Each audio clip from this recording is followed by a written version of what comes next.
mina ngu-Mrs. Beb ngisebenza ngisesikayido flea market etholakala along 4th Street 9. Ngibona uhlelo lukabhuti Ezra kustudio 7. Ngathinteka kakhulu with people with needs.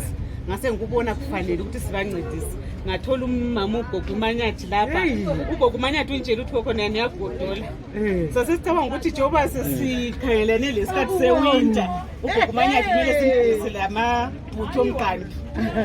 She's so happy ukuthi ngomkando kasezagodola ugogo umanyathi. As you can see, she's dancing. Oh wow. Thank you, Mr. Ezra.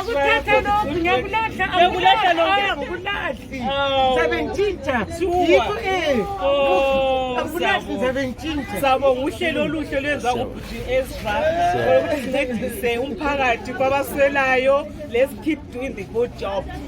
Kungapheleli khona lapha kodwa sinanzelele amaninzi abantu. Sabonga ungakhathi. Sorry.